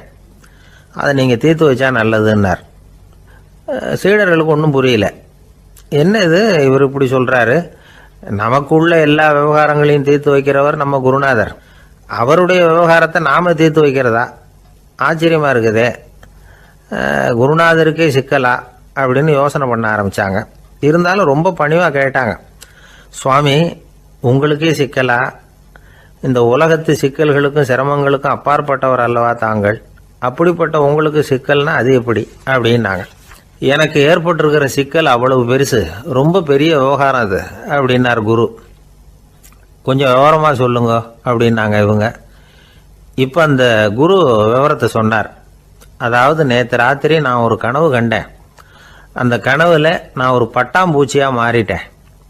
அப்படி மாறி ஒவ்வொரு மலராக பறந்து போய் உட்காந்து தேன் சாப்பிட்டேன் அப்படின்னார். சீடர்கள் இதை கேட்டதும் ரொம்ப திகைச்சு போயிட்டாங்க. என்ன இது ஒரு பெரிய பிரச்சனையா, ஒரு சாதாரண கனவு கண்டதுக்காகவா இந்த காலை வேளையில் நம்மளையெல்லாம் குருநாதர் இவ்வளவு அவசரமாக கூப்பிட்டுருக்கார் அப்படின்னு நினச்சாங்க. இருந்தாலும் கேட்டாங்க, இதில் என்ன சிக்கல் சுவாமி, கனவுங்கிறது எல்லாருக்கும் வரத்தானே செய்யும் அப்படின்னார் ஒரு சீடர். சீடர்களே, பிரச்சனை அது இல்லை. நான் இன்னைக்கு காலையில் கண்ணு முழிச்சு பார்த்தப்போ நான் நானாக மறுபடியும் மாறிட்டேங்கிறத தெரிஞ்சுக்கிட்டேன். இதில் சிக்கல் என்னன்னா, இப்போ அந்த பட்டாம்பூச்சி தான் நானாக ஆயிட்டதாக கனவு கண்டுகிட்டு இருக்கா அப்படிங்கிறது தான். ஒரு மனுஷன் பட்டாம்பூச்சி ஆகிறதாக கனவு காண முடியுங்கிறப்போ அந்த பட்டாம்பூச்சியும் மனுஷனாக ஆகிறதாக கனவு காண முடியும் இல்லையா? இப்போ எனக்கு யதார்த்த நிலை தெரியணும், எது நிஜம்னு தெரியணும். நேற்று ராத்திரி நான் கண்டது கனவா, அல்லது இது பட்டாம்பூச்சி கண்டுகிட்டு இருக்கிற கனவா? இதுதான் குரு கேட்ட கேள்வி. இதை கேட்டதும் சீடர்கள் ரொம்ப குழம்பி போயிட்டாங்க. சுவாமி, இது வரைக்கும் நாங்கள் தூங்குறப்ப பார்க்கறது கனவுன்னும் மூழ்கிட்டு இருக்கிறப்ப பார்க்கறது நனவுன்னு நம்பிக்கிட்டு இருக்கிறோம். இப்போ எங்களை ரொம்ப குழப்பிட்டீங்க, இதுக்கு பதில் சொல்ல எங்களுக்கு சக்தி இல்லை அப்படின்னு சொல்லிவிட்டாங்களாம். அதுக்கப்புறம் அந்த குரு சொன்னாராம், நினைவு தான் முக்கியமான அம்சம். முடிவு கட்டம்னா பகலின் நினைவுகளை விட இரவின் கனவுகளே ரொம்ப உண்மை. ஒருத்தன் தூங்க போனால் தூங்கிக்கிட்டே இருந்தால் அவன் காணும் கனவு பொய்ங்கிறத அவன் உணர மாட்டான். ஒவ்வொரு கனவும் காணும் பொழுது அது ரொம்ப உண்மையாக தான் தெரியுது. ஒரு கனவு கூட உண்மை இல்லைன்னு கனவுல தோன்றுவதே இல்லை அப்படின்னார் குரு. அகில வாழ்வு அத்தனையும் சொற்பனம் கண்டாய் அப்படிங்கிறார் தாயுமானவர். ஆகையினால நம்ம கனவுலேருந்து நாம் என்னைக்கு முழிச்சிக்க போகிறோம் அப்படிங்கிறது தான் ஒரு முக்கியமான கேள்வி. ஒருத்தர் வந்தார், காலில் கட்டோடு வந்தார். என்னங்க காலில் கட்டுன்னு? சார், நேற்று ராத்திரி தூக்கத்தில் எங்கள் வீட்டு கூரையில் ஏணியை சாத்தி வச்சு இறங்கினப்போ வழுக்கி விழுந்து காலை உடச்சிக்கிட்டேன்னார். உங்கள் வீட்டில் தான் ஏணியே கிடையாது சார் அப்படின்னு. உண்மைதான் சார், நான் கீழே விழுந்து முழிச்சுக்கிட்டதுக்கு அப்புறம் தானே ஏணி இல்லைங்கிறது எனக்கு ஞாபகம் வந்தது அப்படின்னார். எனக்கு அதிர்ஷ்டமே இல்லை சார் அப்படின்னார் ஒருத்தர். ஏன் அப்படி சொல்கிறீங்கன்னு கேட்டோம். வியாபாரம் பண்ணலாம்னு ஒரு கடை வச்சேன், வேண்டிய போட்டவங்க கூட என் கடையில் எதுவும் வாங்க மாட்டேங்கிறான், எல்லாரும் அடுத்த கடைக்கு தான் போகிறான் அப்படின்னு சொல்லி ரொம்ப அழுத்துக்கிட்டார். இதுக்கு போய் அதிர்ஷ்டம் இல்லைன்னு சொல்லாதீங்க, வாடிக்கையாளர்களை கவர்றது எப்படிங்கிறது உங்களுக்கு தெரியல, அதுதான் குறை அப்படின்னும். சார், உங்களுக்கு தெரிஞ்ச அந்த ரகசியத்தை எனக்கும் கொஞ்சம் சொல்லி கொடுங்களேன் அப்படின்னார். சரி, உங்கள் காதை இப்படி கொடுங்க அப்படின்னு சொல்லி அது சம்பந்தமாக பெரிய வல்லுநர்கள் சொல்லியிருக்கிற கருத்துக்களை அவர்கிட்ட சொல்ல ஆரம்பித்தோம். அதாவது இந்த வாடிக்கையாளர்களை கவர்றதுக்கு வல்லுநர்கள் பல ஆலோசனைகளை ஏற்கனவே சொல்லி வச்சிருக்கிறாங்க. அது சம்பந்தமாக அனுபவப்பட்டவங்க, அதை தெரிஞ்சு வச்சுக்கணும். அதாவது கடை வச்சிருக்கிறவங்க எல்லாரும் இதை கொஞ்சம் காதில் வாங்கி வச்சுக்கணும். எதை இப்போ சொல்ல போகிறத. எப்பவும் பணத்தை சம்பாதிக்கிறதுலேயே குறியாக இருக்கக்கூடாதான். அதை விட முக்கியமாக நீங்கள் சம்பாதிக்க வேண்டியது வாடிக்கையாளர்களுடைய மன நிறைவு. வர்றவங்க திருப்தியோடு போகணும், அது முக்கியம். அதில் கவனமாக இருக்கணும். கடைக்கு வர்ற ஒருத்தர் ஏதாவது ஒரு குறை சொல்கிறாருன்னு வச்சுக்கோங்க, அதை அலட்சியப்படுத்தக்கூடாது. ரொம்ப அக்கறையோடு அதை காது கொடுத்து கேட்கணும். அப்படியா சார், அதை நான் அவசியம் கவனிக்கிறேன் அப்படின்னு சொல்லணும். ஒருத்தர் வரார், சார் நேற்றுக்கு உங்கள் கடையில் இதை நான் வாங்கிட்டு போனேன், வீட்டில் இது வேணான்னு சொல்லிவிட்டாங்க, அது திருப்பி கொடுக்கறதுக்காக தான் வந்திருக்கிறேன் அப்படின்னு சொல்லி திருப்பி கொடுக்குறார். உடனே நீங்கள் முகம் சுளிக்கக்கூடாது, எரிச்சல் படக்கூடாது. வழக்கம் போல நிதானமாக முகம் மலர்ச்சியோடு அதை திருப்பி வாங்கிக்கணும். இவ்வளவு ரூபாய்க்கு சாமான் வாங்கினா இந்த ஸ்பூன் அன்பளிப்பு, இப்படி ஏதாவது கொடுக்கலாம். பண்டிகை காலங்கள்லேயும் பொருள்கள் வாங்குறவங்களுக்கு இப்படி ஏதாவது பொருத்தமாக ஒரு அன்பளிப்பு கொடுக்கலாம். நீங்கள் கொடுக்கறது ஒரு சர்வசாதாரணமான பொருளாக இருந்தால் கூட அது வாங்குற ஒரு மனசில் ஒரு மகிழ்ச்சியை ஏற்படுத்தும். எதுவும் உங்களால் கொடுக்க முடியலன்னா உங்கள் முகம் நிறைஞ்ச சிரிப்பையாவது கொடுங்க, அது போதும். உங்கள் கடையில் இல்லாத ஒரு பொருளை வாடிக்கையாளர் வந்து கேட்குறார், உடனே இல்லைன்னு முகத்தில் அடித்தது மாதிரி சொல்லிடக்கூடாது. கொஞ்சம் உட்காருங்க சார் அப்படின்னு சொல்லி உங்கள் பணியாளர் யாரையாவது அனுப்பி வெளியிலேருந்து வாங்கிட்டு வர சொல்லி அவர்கிட்ட கொடுக்கலாம். சில பேர் உங்கள் கடைக்கு வரும்பொழுது அவங்க வீட்டு குழந்தைகளையும் கூப்பிட்டுக்கிட்டு வர்றாங்கன்னு வைங்க. நீங்கள் என்ன செய்யணும்னா அந்த குழந்தைகளை முதல்ல கவனிக்கணும். அது கன்னத்தை கிள்ளணும், அதுகிட்ட விளையாடணும், அதுக்கு ஏதாவது மிட்டாய் பிஸ்கட் எதையாவது கொடுத்து அது கவனத்தை கவரணும். அதுக்கப்புறம் பெரியவங்களை கவனிக்கலாம். உங்கள் கடையில் வேலை செய்கிற பணியாளர்கள் சுத்தமாக இருக்கணும். சிரிச்ச முகம், சுறுசுறுப்பு, இது ரெண்டும் அவங்களுக்கு தேவை. அழுது வடிஞ்சிக்கிட்டு இருக்கக்கூடாது. அப்புறம் இன்னொரு விஷயம், அதிகமாக பொருள் வாங்குற ஒருத்தர்கிட்ட அதிக மரியாதையாகவும் குறைச்சலாக பொருள் வாங்குறவர்கிட்ட வேற விதமாகவும் நடந்துக்கக்கூடாது. எல்லாருக்கிட்டையும் சமமாக நடந்துக்கணும். 5 ரூபாய்க்கு வாங்கினாலும் சரி, 500 ரூபாய்க்கு வாங்கினாலும் சரி, அவங்கக்கிட்ட நீங்கள் காட்டுற மரியாதையில் வித்தியாசம் இருக்கக்கூடாது. எல்லாத்துக்கும் மேலே உங்கள் கடையில் ஒரு பொருள் வாங்கினா அது உண்மையானதாக இருக்கும், தரமுள்ளதாக இருக்கும் அப்படிங்கிற நினைப்பு ஜனங்களுக்கு வரணும். அதனால தரமான பொருளையே நீங்கள் உங்கள் கடையில் வச்சுருக்கணும். இது வரைக்கும் நான் சொன்னதையெல்லாம் கவனத்தில் வச்சுக்கிட்டு நீங்கள் கடையை ஆரம்பிச்சிங்கன்னா வியாபாரம் பிச்சுக்கிட்டு போகும். அப்படி போகலன்னா அதுக்கப்புறம் கேளுங்க. ஏன்னா இந்த யோசனைகள்லாம் அனுபவப்பட்டவங்க சொல்லியிருக்கிற யோசனைகள். இந்த யோசனைகளில் நீங்கள் எச்சரிக்கையாக இருக்க வேண்டிய ஒரு விஷயம் உண்டு. அது என்னங்கிறதையும் தெரிஞ்சு வச்சுக்கிறது நல்லது. என்னுடைய நண்பர் ஒருத்தர் வந்தார். சார், உங்கள் யோசனையை கேட்டதுனால நான் ஒரு அறை வாங்கினது தான் மிச்சம்னார். என்ன ஆச்சுன்னு கேட்டேன். எங்கள் கடைக்கு ஒரு பெரிய அம்மா குழந்தைய தூக்கிட்டு வந்தாங்க சார். உங்கள் யோசனைப்படி அந்த குழந்தையோட கன்னத்தை கிள்ளணும்னு முயற்சி பண்ணினேன். திடீர்னு அந்த நேரம் பார்த்து அந்த குழந்தை தலையை குனிஞ்சிக்கிட்டுது. என் கை குழந்தையோட கன்னத்துக்கு பதிலாக அதை தூக்கிட்டு வந்தவங்க கன்னத்தை கிள்ளிவிட்டுது. அதுதான் இப்படி ஆயிட்டுது அப்படின்னார் கன்னத்தை தடவிக்கிட்டே. திபேத் நாட்டில் புத்த மடாலயங்கள் நிறைய உண்டு. அதுக்கு ஒரு தலைமையகமும் உண்டு. அது இந்த திபேத் தலைநகரம் லாசாவில் இருக்குது. ரொம்ப காலத்துக்கு அப்பால் அதை பற்றிலாம் நிறைய விவரங்கள் எழுதி வச்சிருக்கிறாங்க. அது இப்போவும் நமக்கு கிடைக்குது. அதாவது ரொம்ப தூரத்துக்கு அந்தாண்ட மலைகளுக்கு நடுவில் ஒரு கிளை மடாலயம். அந்த மடத்தின் தலைவருக்கு வயசாயிட்டு தான். அதனால் தலைமை பொறுப்பை வேற ஒருத்தர்கிட்ட ஒப்படைக்கலாம் அப்படின்னு முடிவு பண்ணாராம். உடனே ஒரு லாமாவை கூப்பிட்டார். அவர் மூலமாக தலைமை மடாலயத்துக்கு செய்தி அனுப்புனார், பொருத்தமான வாரிசு ஒருத்தரை அனுப்பி வைக்கும்படியாக. அந்த வாலிப லாமா புறப்பட்டார்.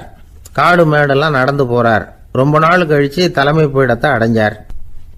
தலைமை குரு கிட்ட விவரத்தை சொன்னார். தகுதியான ஒருத்தரை அனுப்பி வச்சா அழைச்சிட்டு போகிறேன் அப்படின்னார். சரி, நாளைக்கு காலையில் நீங்கள் அவங்க எல்லாரையும் அழைச்சிட்டு போகலாம்னார் அவர். அவங்க எல்லாரையுமா? அங்கே தேவைப்படுறது ஒருத்தர் தானே அப்படின்னார் இவர். ஆமான்னார். அப்புறம் ஏன் எல்லாரையும் அழைச்சிட்டு போக சொல்கிறீங்கன்னார். அது இப்போ உனக்கு புரியாது. நான் ஒரு 100 பிக்குகளை அனுப்புகிறேன், அதாவது பிட்சுகளை. அவ்வளவு பேரையும் அங்கே வச்சு சமாளிக்க முடியாது அப்படின்னாரு இவர்.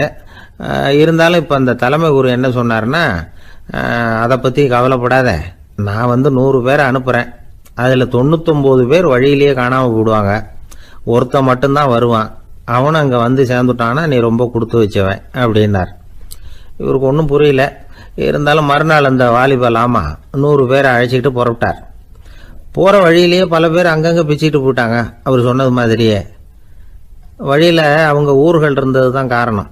அப்பா அம்மாவை பார்த்துட்டு வரேன் அப்படின்னு கொஞ்சம் பேர் போனாங்க. சொந்த பந்தத்தை பார்த்துட்டு வரேன் அப்படின்னு கொஞ்சம் பேர். ஒரு வாரம் ஆச்சு. இப்போ மிஞ்சினது 10 பேர் தான். வழியில் ஒரு நகரம். அங்கே சில பிட்சுக்கள் சந்திச்சாங்க. எங்கள் மடத்து தலைவர் இறந்துட்டார், உங்களில் யாராவது ஒருத்தர் எங்களுக்கு தலைவராக முடியுமா அப்படின்னு கேட்டாங்க. 10 பேரும் தயார். அதில் ஒருத்தரை அழைச்சிட்டு அவங்க போயிட்டாங்க. இன்னொரு ஊரில் சில பேர் வந்தாங்க, வழி மறிச்சாங்க. நில்லுங்க, எங்கள் மன்னர் மகளுக்கு திருமணம், அதை நடத்தி வைக்க 3 லாமாக்கள் தேவை அப்படின்னாங்க. இப்படி கொஞ்சம் கொஞ்சமாக எல்லாரும் காலி. கடைசியில் 2 பேரும் மிஞ்சினாங்க. அங்கே ஒரு இளம்பெண் எதிரில் வந்தா.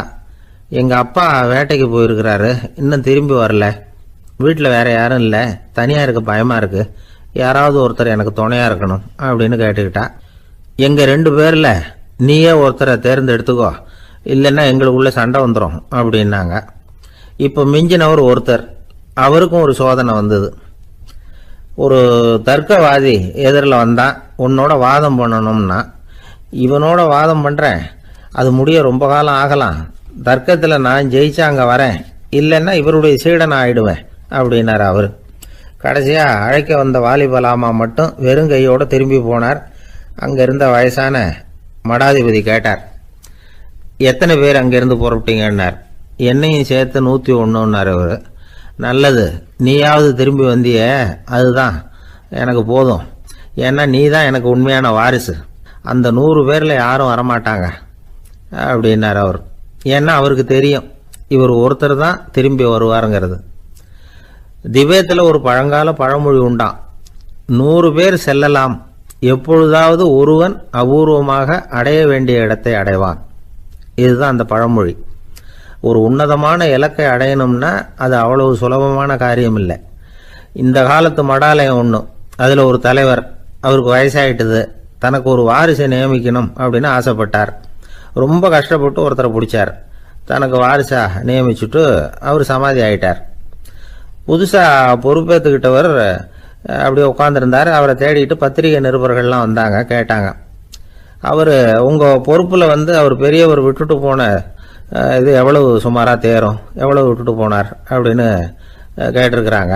அது என்ன ஒரு 50 லட்சம் இருக்கும் அப்படின்னாராம். அவ்வளவும் பணமா அப்படின்னு கேட்டிருக்காங்க. இல்லைங்க, கடன் அப்படின்னாராம் இவர். ஒரு காடு, அங்கே புத்தர் அவர் பாட்டுக்கு நடந்து போய்கிட்டே இருக்கிறார். அவருக்கு பின்னாடி ஒரு குரங்கு, அதுவும் தொடர்ந்து வந்துக்கிட்டே இருக்குது. புத்தர் திரும்பி பார்த்தார். குரங்கு அப்படியே குதித்து உயர எழும்பி ஒரு கிளையில் போய் உக்காந்துது. ஏன் இப்படி பண்ணுறேன்னு கேட்டார் புத்தர். என்னை சாதாரணமாக நினைக்க வேணாம், நான் மகாமந்தி, என்னால் எல்லாம் முடியும், முடியாதுங்கிற வார்த்தையே என்னுடைய அகராதியில் கிடையாது, என்ன வேணும்னாலும் செய்வேன் அப்படின்னுது. அப்படின்னா ஒரு பந்தயம் வச்சுக்கலாமான்னாரு இவர். ஓ, வச்சுக்கலாமேன்னுது. வேற ஒன்றும் இல்லை, இப்போ நீ மேலே எழும்பி அந்த கிளையில் உட்காந்தது மாதிரி அங்கேருந்து தாவி என் உள்ளங்கையில் உட்காரணும், அவ்வளவுதான் அப்படின்னார். அப்படி உட்காந்துட்டா என்ன பரிசு அப்படின்னு கேட்டது அது. சொர்க்கத்தில் இருக்கிற மாமன்னன் மரகத சக்கரவர்த்தியை என்னோட இருக்கும்படியாக கூப்பிட்டுக்கிறேன். அந்த சமயத்தில் அவருடைய அரியணை அங்கே காலியாயிடும், நீ அதில் போய் உட்காந்துக்கலாம். பந்தயத்தில் தோத்துட்டா ஒரு கல்ப காலம் இந்த பூமியில் வாழ வேண்டியிருக்கும், அதுக்கு பிறகு தான் என்கிட்ட வர முடியும், என்ன சொல்கிற அப்படின்னார். குரங்குக்கு தாவறது ஒரு பெரிய காரியமா? இது எனக்கு ரொம்ப சாதாரண விஷயம், என்ன இப்போவே தாவட்டுமா அப்படின்னுது. சரின்னு சொல்லி உள்ளங்கையை நீட்டினார். அவருடைய கை தாமரை இலை அளவுக்கு அப்படியே விரிஞ்சுது. குரங்கு சௌகரியமாக உட்கார்றதுக்காக. குரங்கு தாவறதுக்கு தயாராச்சு. அதுக்கு முன்னாடி ஒரு சின்ன யோசனை அதுக்கு. இந்த கிளையிலேருந்து அந்த கைக்கு தாவறது எனக்கு ரொம்ப அற்பமான ஒரு வேலை, இது ரொம்ப சாதாரணம், என்னுடைய கௌரவத்துக்கு இது சரியாக இருக்காது. அதனால் நான் என்ன பண்ண போகிறேன்னா, இங்கேருந்து கிளையிலேருந்து அப்படியே உயர எழும்ப போகிறேன். எழும்பி மேல் உலகம் போய் அங்கே ஒரு சுற்றிவிட்டு அதுக்கப்புறம் அங்கேருந்து நேராக இந்த கையில் உட்கார போகிறேன் அப்படின்னு நினச்சது. என்ன யோசிக்கிற அப்படின்னார் புத்தர். ஒன்றும் இல்லை, இந்த பாயிரம் பார் அப்படின்னு சொல்லி தாவி உயர போயிட்டுது. கொஞ்ச நேரத்தில் வான உலகத்துக்கே போய் சேர்ந்துட்டுது. அங்கே போய் பார்த்தா அங்கே ஒரு 5 பளிங்கு தூண்கள் இளம் சிவப்பு நிறத்தில் நின்றுக்கிட்டு இருக்குது. குரங்கு நினச்சிக்கிட்டது, புத்தர்கிட்ட போய் இந்த பளிங்கு தூண்களை பார்த்தோம்னு சொன்னால் அப்படியே திகைச்சு போயிடுவார், இந்த தூணில் ஏதாவது அடையாளம் செஞ்சுட்டு போகணும் அப்படின்னு அந்த இடத்துல மிதந்துக்கிட்டே நினச்சிது. உடனே ஒரு தூணில் எழுதிச்சு. என்ன எழுதிச்சுன்னா, ஒரு மகா ஞானி இங்கே வந்துட்டு போகிறார் அப்படின்னு எழுதிச்சு.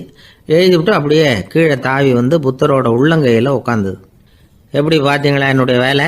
வான உலகத்துக்கே போய் அங்கே இருக்கிற 5 பளிங்கு தூண்களை பார்த்துட்டு அதில் நான் வந்த விவரத்தை எழுதி வச்சுட்டு அதுக்கப்புறம் இங்கே வந்திருக்கிறேன் அப்படின்னுது ரொம்ப பெருமையாக. அப்படியா அப்படின்னார் புத்தர். ஆமாம், சந்தேகமாக இருந்தால் வாங்க, அழைச்சிட்டு போய் காட்டுறேன் அப்படின்னு அந்த குரங்கு. அதுக்கு தேவையில்லை, அப்படியே கொஞ்சம் கீழே குனிஞ்சு பார், தெரியும் அப்படின்னார் புத்தர். அங்கே பார்த்தா புத்தரோட உள்ளங்கை தெரிஞ்சுது. நல்லா உத்து பார்த்துது. அவரோட ஒரு விரலில் அது எழுதிய வாசகம் தெரிஞ்சுது.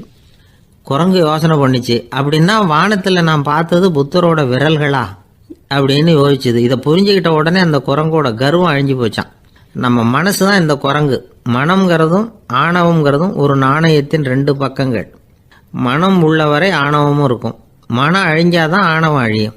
மனம் அழிய வேண்டும் அப்படின்னு பெரியவங்க சொல்கிறது இந்த அர்த்தத்தில் தான். நம்ம ஆளுங்க சவால் விடுறதெல்லாம் வேறு மாதிரி. ஒருத்தன் ஒரு வாய்க்காலை தாண்டுறேன்னு பந்தயம் கட்டி தாண்ட முடியாமல் வாய்க்காலில் விழுந்து காலை உடச்சிக்கிட்டு கட்டு போட்டுக்கிட்டு வந்தான். ஏன்டா அப்படின்னு கேட்டாங்க. நான் பந்தயம் கட்டின நேரம் சரியில்லை அப்படின்னா. எப்படிறான்னு கேட்டிருக்காங்க. வாய்க்காலில் தண்ணி இருக்கிற நேரமாக பார்த்து பந்தயம் கட்டியிருக்கணும் அப்படின்னா. ஒரு ஊரில் ஒரு ஆள் இருந்தான். அவனுக்கு ஒரே ஒரு மகள். அவளை நல்ல இடத்துல கட்டி கொடுக்கணும்னு ஆசைப்பட்டான். அதுக்காக மாப்பிள்ளை தேடிக்கிட்டு இருந்தான். அவன் கொஞ்சம் வசதியான ஆள். அதனால் நிறைய பேர் வந்தாங்க. இருந்தாலும் ஒரு நல்ல குணமுள்ள மாப்பிள்ளையாக இருக்கணும் அவன் எதிர்பார்த்தான். அப்படி இருக்கணும்னு தொடர்ந்து முயற்சி பண்ணான். கடைசியாக ஒரு 3 பேர் கிடைச்சாங்க. அந்த 3 பேரில் யாரை தேர்ந்தெடுக்கிறது, இதுதான் அவனுக்கு வந்த குழப்பம். இந்த நிலைமையில் ஒரு பெரியவரை தேடி போனான். அவர்கிட்ட தன்னுடைய பிரச்சனையை சொன்னான். அவர் கொஞ்சம் யோசனை பண்ணார். அதுக்கப்புறம் 3 பேரையும் கூப்பிட்டார். இதை பாருங்கப்பா, உங்கள் 3 பேருக்கும் 3 மாத கால அவகாசம் தர்றேன். நீங்கள் இப்போ போகலாம். 3 மாதம் கழித்து திரும்பி வரலாம். அப்படி வரும்பொழுது இந்த 3 மாத காலத்தில் நீங்கள் செஞ்ச நல்ல காரியம் ஏதாவது ஒன்று சொல்லணும். அதை வச்சு உங்களில் ஒருத்தரை நாங்கள் தேர்ந்தெடுத்துக்கிறோம் அப்படின்னு சொன்னாராம். 3 பேரும் சரின்னு சொல்லிவிட்டு திரும்பி போயிட்டாங்க. 3 மாதம் ஆச்சு. அதுக்கப்புறம் ஒரு நாள் திரும்பி வந்தாங்க. அவர் அவங்கள கூப்பிட்டு உட்கார வச்சார். அப்புறம் கேட்டார், இப்போ சொல்லுங்கள், இந்த 3 மாத காலத்தில் நீங்கள் செஞ்சுருக்கிற ஏதாவது ஒரு நல்ல காரியத்தை சொல்லுங்கள் அப்படின்னார். முதல்ல ஒருத்தன் எழுந்திரிச்சு நின்னான். ஐயா, எங்கள் அப்பா இறந்த பிறகு அவரோட கணக்கு வழக்குகளை எடுத்து பார்த்துக்கிட்டு இருந்தேன். அவர் ஒரு வியாபாரிகிட்ட 10,000 ரூபா கடன் வாங்கியிருக்கிறதாக எழுதியிருந்தார். அந்த வியாபாரியும் இப்போ உயிரோடு இல்லை. இருந்தாலும் அந்த வியாபாரியோட மகனை தேடி கண்டுபிடிச்சேன். கணக்கு புத்தகத்தை காட்டினேன். எங்கள் அப்பா உங்கள் அப்பா கிட்ட 10,000 ரூபா கடன் வாங்கியிருக்கிறதாக இதை எழுதியிருக்கிறார். அதனால் அதை திருப்பி கொடுக்கறதுக்காக வந்திருக்கிறேன். இந்தாங்க அந்த பணம் அப்படின்னு சொல்லி கொடுத்துட்டு வந்துட்டேன் அப்படின்னு நானும். இதை பெரியவர் கவனமாக கேட்டுக்கிட்டார்.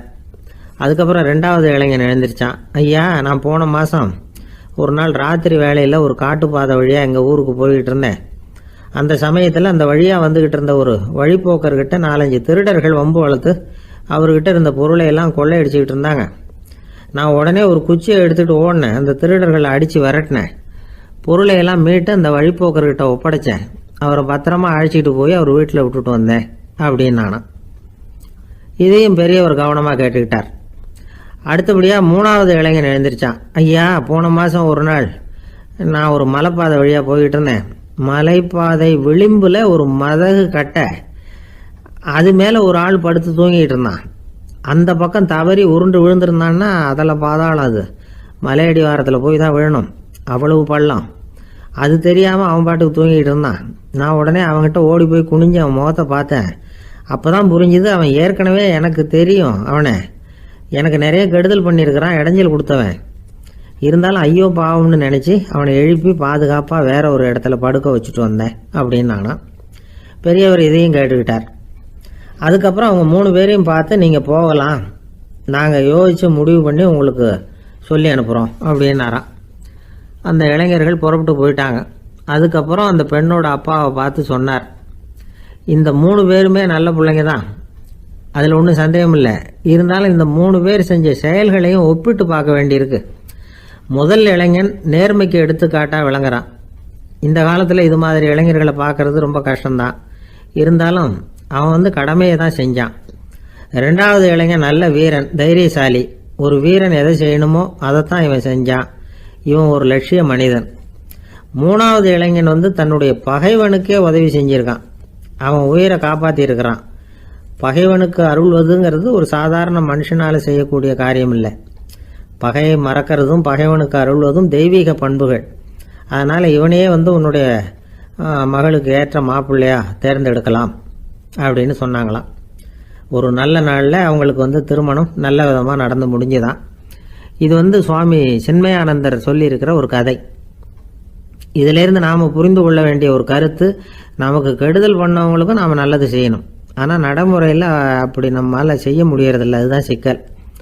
நம்மால் ஒருத்தங்கிட்ட கேட்டேன், ஏண்டா உன்னுடைய பகைவன் ஒருத்தன் அது மாதிரி ஒரு மலைப்பாத மதகு கட்டையில் படுத்திருந்தா உடனே நீ என்ன நினைப்ப அப்படின்னு கேட்டோம்.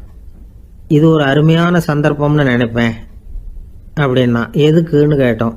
அவனை அந்த பக்கமாக உருட்டி கீழே தள்ளுறதுக்கு அப்படின்னா. ஒரே ஒரு ஊரில் ஒரு பாதிரியார் இருந்தார். ரொம்ப நாள் சந்தோஷமாக வாழ்ந்தார். ஒரு நாள் அவர் மடத்து சமையல் அறையில் பாத்திரங்களை கழுவி துலக்கி சுத்தப்படுத்திக்கிட்டு இருந்தார். அந்த சமயத்தில் ஒரு தேவதூதன் அவர் முன்னாடி வந்து நின்னான். இவர் நிமிர்ந்து பார்த்தார். ஆண்டவர் என்னை உங்ககிட்ட அனுப்பியிருக்கிறார், பரலோகத்தில் வாசம் செய்யறதுக்கு உங்களுக்கு நேரம் வந்துட்டுது அப்படின்னு அந்த ஆள். ஆண்டவருக்கு என்னோட ஞாபகம் வந்ததுக்கு நன்றி. ஆனாலும் இப்போ இங்கே நீயே பாரு, எவ்வளவு பாண்டங்கள் பாக்கி இருக்கு, இவ்வளவையும் நான் சுத்தப்படுத்த வேண்டியிருக்கு. நான் நன்றி கெட்டவனாக இருக்க விரும்பலை. இந்த பணியை முடிக்கிற வரைக்கும் என்னுடைய பரலோக வாழ்வை தள்ளி வைக்க முடியுமா? நீ என்ன நினைக்கிற அப்படின்னு கேட்டார். தேவதூதன் தனக்கே உரிய விவேகத்தோட அன்போட பாதிரியாரை பார்த்தான். சரி, என்ன செய்யலாம்ங்கிறத அப்புறம் சொல்கிறேன் அப்படின்னு சொல்லிவிட்டு புறப்பட்டு போயிட்டான். ஒரு நாள் அந்த பாதிரியார் தோட்டத்தில் உள்ள களைகளை எல்லாம் ஒரு களை கொத்தியால் கொத்தி களை எடுத்துக்கிட்டு இருக்கிறார். அந்த சமயத்தில் இந்த தேவதூதன் மறுபடியும் அவர் முன்னாடி நிற்கிறான். பாதிரியார் பார்த்தார். இதை பாரு, இந்த தோட்டம் பூராவும் எவ்வளவு களை மண்டி கிடக்கு, பரலோகம் கொஞ்ச காலம் எனக்காக பொறுத்திருக்கலாம்னு நீ நினைக்கிறியா அப்படின்னு கேட்டார். தேவதூதன் சிரிச்சுக்கிட்டே மறுபடியும் மறைஞ்சிட்டான். மறுபடியும் அவர் களை எடுக்கிறது, தானிய களஞ்சியத்துக்கு வர்ணம் பூசுறது, இப்படிப்பட்ட வேலைகளில் ஈடுபட்டிருக்கார். இன்னொரு நாள் ஒரு மருத்துவமனையில் நோயாளிகளை கவனிச்சுக்கிட்டு ரொம்ப தீவிரமாக இருக்கிறார் அந்த பாதிரியார். ஒரு நோயாளியோட தாகத்துக்கு தண்ணீர் கொடுத்துட்டு நிமிர்ந்து பார்க்குறப்போ தேவதூதன் மறுபடியும் அவர் முன்னாடி நிற்கிறான். இந்த தடவை பாதிரியார் தன்னலமற்றவராக பேரன்பை காட்டக்கூடிய வகையில் தன்னுடைய 2 கைகளையும் உயர்த்தியபடி தேவதூதனின் கவனத்தை பிணியால் வாடக்கூடிய நோயாளிகளின் பக்கம் திருப்பினாராம். தேவதூதன் ஒன்றும் சொல்லலை, மறைஞ்சிட்டான். அன்னைக்கு சாயந்தரம் பாதிரியார் மடத்தில் உள்ள தன்னுடைய அறைக்கு போய் இளைப்பாறினார். யோசித்து பார்த்தார். தேவதூதனையும் தேவதூதனின் விருப்பத்தையும் பல நாள் தள்ளி போட்டு வந்ததையும் அவர் ரொம்ப நினச்சி பார்த்தார். திடீர்னு தான் முதுமை அடைகிறதையும் சோர்வு அடைகிறதையும் உணர்ந்தார். ஆண்டவரை நினைச்சார். ஆண்டவரே, உம்முடைய தூதனை மறுபடியும் என்கிட்ட அனுப்புனா நான் சந்திக்கிறதுக்கு ஆவலாக இருக்கேன் அப்படின்னு சொல்கிறப்பவே தேவதூதன் பக்கத்தில் நின்னான். பாதிரியார் நிமிர்ந்து பார்த்தார். நீ இப்போவே என்னை அழைச்சிக்கிட்டு போக விரும்பினா நான் பரலோகத்துக்கு வர்றதுக்கு தயாராக இருக்கேன்னார். தேவதூதன் அந்த பாதிரியாரை அன்போடவும் விவேகத்தோடவும் பார்த்து, நீங்கள் என் கூட பரலோகத்துக்கு வர்ற தயாராக இருக்கிறதா சொல்கிறீங்க, ஆனால் நீங்கள் இது வரைக்கும் வேறு எங்கே இருந்ததா நினைக்கிறீங்க அப்படின்னானு. அப்படின்னா இது வரைக்கும் இருந்த இடம்தான் பரலோகம் அப்படிங்கிறத உணர்த்தியிருக்கிறான். பரலோகம்னா என்னன்னு புரிஞ்சுக்கிறதுக்கு இந்த சம்பவம் நமக்கு உதவியாக இருக்குது. தொண்டு செய்கிறத விட பெரிய செயல் வேறு எதுவும் இருக்க முடியாது. அது நம்ம மனசுக்கு கொடுக்குற சுகத்தை வேறு எதுவும் கொடுக்க முடியாது. நாம் தொண்டு செய்கிற இடம் தான் அந்த புண்ணிய இடம். ஆனால் இந்த காலத்துல எல்லாம் நாம் தொண்டு செய்யணும்னு நினச்சி ஏதாவது ஆரம்பித்தா கூட அதை ஒரு மாதிரியாக சுற்றி நின்று வேடிக்கை பார்க்க ஆரம்பிச்சிடுறாங்க. ஒரு பெரியவர் அப்படித்தான் ஒரு தொண்டு செஞ்சுக்கிட்டு இருந்தார். ஒரு கோவில் கட்டிக்கிட்டு இருந்தாங்க. அதில் ஒரு இடத்துல ஒரு பலகையை வச்சு ஆணி அடிக்கிற வேலையை செஞ்சுக்கிட்டு இருந்தார் அந்த பெரியவர். ஒரு சின்ன பையன் அதை ரொம்ப ஊக்கமாக அக்கறையாக கவனிச்சுக்கிட்டு இருந்தான். பெரியவர் இதை கவனித்தார். என்னப்பா பார்க்குற, உனக்கும் இது மாதிரி தொண்டு செய்யணும்னு ஆசையாக இருக்கா அப்படின்னு கேட்டார். அதுக்கு அந்த பையன் சொல்கிறான், அப்படி இல்லைங்க, நீங்கள் ஆணி அடிக்கிறப்போ கையில் சுத்தியால் அடிச்சுக்கிட்டா எப்படி துடிப்பீங்க, எப்படி கத்துவீங்கன்னு தெரிஞ்சுக்கிறதுக்காக அதை பார்க்கணும்னு ஆசை, அதுக்காக தான் காத்துக்கிட்டு இருக்கேன் அப்படின்னு நான். ஒருத்தர் சிகரெட்டும் கையுமா வந்தார். சார், இந்த புகைப்பிடிக்கிற பழக்கத்தை நிறுத்தி போடணும்னு தான் பார்க்குறேன், முடியலன்னார். புகைப்பிடிக்கிறத நிறுத்துறது ரொம்ப சுலபம் சார் அப்படின்னார் இன்னொருத்தர். எப்படி சொல்கிறீங்கன்னு கேட்டார் அவர். நான் கூட ஏற்கனவே 10 தடவை அந்த பழக்கத்தை நிறுத்தி இருக்கிறேன் சார் அப்படின்னார் இவர். இதுலேருந்து என்ன தெரியுது? புகைப்பழக்கத்தை திடீர்னு விட்டு விடுறதுங்கிறது ரொம்ப கஷ்டம்னு தெரியுது. இருந்தாலும் இது சம்பந்தமான ஆராய்ச்சி, அனுபவம், இது ரெண்டையும் அடிப்படையாக வச்சு சில வழிமுறைகளை சொல்கிறாங்க. அதாவது புகைப்பிடிக்கிறத நிறுத்துறதுக்கு 10 வழிகள் உண்டு அப்படின்னு சொல்கிறாங்க. அது என்னங்கிறது தெரிஞ்சுக்கிட்டா உபயோகப்படுதான்னு பார்க்கலாமே. முதல் கருத்து என்னன்னா, கொஞ்ச நாளைக்கு புகைப்பிடிக்கிற நண்பர்களை விட்டு விலகி இருக்கணும். இதனால் புகைப்பிடிக்கிற ஆசை குறையும். அந்த பழக்கத்தை மறுபடியும் ஆரம்பிக்கப்படாதுங்கிற எண்ணம் உறுதிப்படும். 2வது கருத்து, புகைப்பிடிக்கிறதை எதிர்த்து தீவிரமாக பிரச்சாரம் செய்ய ஆரம்பிச்சிடணும். அது அடுத்தவங்களுக்கும் உபயோகப்படும், உங்களுக்கும் உபயோகப்படும். உங்கள் உள்ளுணர்வை அது தூண்டும், உங்களை உறுதி கொள்ள வைக்கும். மூன்றாவது கருத்து என்னன்னா, தினமும் 2 தடவை குளிக்கணும். எப்படி தெரியுமா? முதல்ல வெது வெதுப்பான தண்ணீர், அப்புறம் குளிர்ந்த தண்ணீர், இப்படி மாறி மாறி குளிக்கணுமா. 4வது கருத்து, உடற்பயிற்சிகள் செய்யணும். மூச்சு வாங்குற மாதிரியான பயிற்சிகள் ரொம்ப நல்லதான். பிராணாயாமம் அப்படிங்கிற மூச்சு பயிற்சி ரொம்ப நல்லதுங்கிறாங்க. அப்புறம் 5வது கருத்து, சாப்பாடு மிதமாக இருக்கணும், சீராக இருக்கணும். பச்சை காய்கறிகள், பழங்கள் சாப்பாட்டில் சேர்த்துக்கலாம். அடிக்கடி கொஞ்சம் கொஞ்சமாக சாப்பிட்டு ரத்தத்தில் சர்க்கரையின் அளவை பராமரிக்கணும். இது நரம்புகளை அமைதிப்படுத்தும். 6வது கருத்து என்னன்னா, ரொம்ப நேரம் பசியோடு இருக்கக்கூடாது. புகைப்பிடிக்கிறத நிறுத்த முயற்சி செய்யும் பொழுது எடை குறைப்பு நடவடிக்கைகளை மேற்கொள்ளக்கூடாது. 7வது கருத்து, காப்பி, தேநீர், மதுபானம், அப்புறம் போதைப் பொருள்கள் கலந்த உணவுகள் இதெல்லாம் வேணாம். புகைப்பிடிக்கிறத அதெல்லாம் ஊக்கப்படுத்தும். கடுகு, மிளகு, அப்புறம் காரமான பொருள்களை தவிர்க்கணும். உப்பு அளவை குறைக்கணும். தினமும் 10 குவளை தண்ணீராவது குடிக்கணும். வெறும் தண்ணி புகைப்பிடிக்கிற ஆவலை தணிக்குதான். 8வது கருத்து, கையில் சிகரெட்டு, புகையில ஏதாவது இருந்தால் உடனே தூக்கி எறிஞ்சிருங்க. அது கையில் இருக்கிற வரைக்கும் புகைப்பிடிக்கிற ஆசை வந்துக்கிட்டே இருக்கும். 9வது கருத்து என்னன்னா, இறை நம்பிக்கை உள்ளவங்க புகைப்பிடிக்கிற எண்ணம் வர்றப்போவெல்லாம் பிரார்த்தனை செய்ய ஆரம்பிச்சுடலாம். 10வது கருத்து, உங்களுக்கு ரொம்பவும் வேண்டியவங்க யாரோ அவங்கக்கிட்ட எல்லாம் நீங்கள் புகைப்பிடிக்கிறத நிறுத்தி விட்டதா சொல்லிவிடுங்க. இந்த 10 வழிகளையும் கடைபிடிக்க ஆரம்பிச்சுட்டா புகைப்பிடிக்கும் பழக்கத்தை நிறுத்தி விடலாம் அப்படின்னு சொல்கிறாங்க அனுபவப்பட்டவங்க. முயற்சி பண்ணி பார்க்கலாம். ஒரு முக்கியமான இடத்துல நின்றுக்கிட்டு இருந்தார் ஒருத்தர். அங்கே இன்னொருத்தர், ஏன் சார் இந்த இடத்துல சிகரெட் பிடிக்கலாமா அப்படின்னு அனுமதி கேட்டார். இந்த இடத்துல சிகரெட் பிடிக்கக்கூடாதுங்க அப்படின்னாரு இவர். நீங்கள் இப்படி சொல்கிறீங்க, ஆனால் இந்த இடத்துல கீழே நிறைய சிகரெட் துண்டுகள் கிடக்குதே, அவங்கெல்லாம் யார்? அவங்கெல்லாம் உங்கள் மாதிரி என்கிட்ட அனுமதி கேட்காதவங்க அப்படின்னாராம் இவர். ஒரு சீன தேசத்து அரசர் இருந்தார். அவருக்கு வயசாயிட்டுது. அவருக்கு அடுத்தபடியாக அவருடைய புள்ள பட்டத்துக்கு வரணும், ஆட்சி பொறுப்பை ஏற்றுக்கணும். ஒரு நல்ல தலைவனுக்கு இருக்க வேண்டிய பண்புகள்லாம் தன்னுடைய மகனுக்கு இருக்கணும்னு விரும்பினார் அந்த அரசர். அதனால் இளவரசனை பக்கத்தில் இருந்த ஒரு குரு கிட்ட அனுப்புனார். இளவரசன் அவர்கிட்ட போய் சேர்ந்தான். அந்த குரு என்ன பண்ணார் தெரியுமா? இவனை பார்த்து சொன்னார், இதை பாருப்பா, நீ என்ன பண்ணுற, இப்போவே பக்கத்தில் இருக்கிற காட்டுக்கு போ, நடு காட்டில் போய் ஒரு இடத்துல உட்காந்துக்கோ. அங்கே என்னென்ன சத்தம்லாம் உன் காதில் விழுதுன்னு கவனித்து கேளு. உன் காதில் விழுந்த ஓசைகள் என்னென்னங்கிறத என்கிட்ட சொல்லு, அதுதான் எனக்கு தெரியணும், உனக்கு வேலையும் அதுதான் அப்படின்னு சொல்லி அனுப்பி வச்சுட்டார். இளவரசன் காட்டுக்கு போனான். குரு சொன்னபடியே ஒரு இடத்துல உட்காந்து கவனித்து கேட்டான். அதுக்கப்புறம் குருக்கிட்ட திரும்பி வந்தான். என்னென்ன சத்தம்லாம் கேட்ட அப்படின்னு கேட்டார் குரு. குருவே, காட்டில் நான் பறவைகள் சத்தம்லாம் கேட்டேன், மிருகங்களின் ஓசையையும் கேட்டேன், இதை தவிர இடி, மின்னல், மழை இதுகளோட சத்தத்தையும் கேட்டேன் அப்படின்னா. குரு யோசனை பண்ணார், நீ இன்னமும் சரியாக கேட்கல, அதனால் மறுபடியும் காட்டுக்கு போ, கொஞ்ச நாள் தங்கியிருந்து கேட்டுட்டு வா அப்படின்னார். இளவரசனுக்கு ஒன்றும் புரியல. இருந்தாலும் குருவின் கட்டளையாச்சே, மறுக்க முடியுமா? உடனே அவன் மறுபடியும் காட்டுக்கு போனான். ஒரு இடத்துல உட்காந்தான். கொஞ்ச நேரம் உன்னிப்பாக கவனித்து கேட்டான். சில நாள் கழித்து குருக்கிட்ட திரும்பி வந்தான். குருவே, இந்த தடவை சில துல்லியமான சத்தங்களை எல்லாம் கேட்டான். தேனி பறக்கிற சத்தம், நீரோடையின் மெல்லிய ஓசை, இதெல்லாம் கேட்டேன்னா.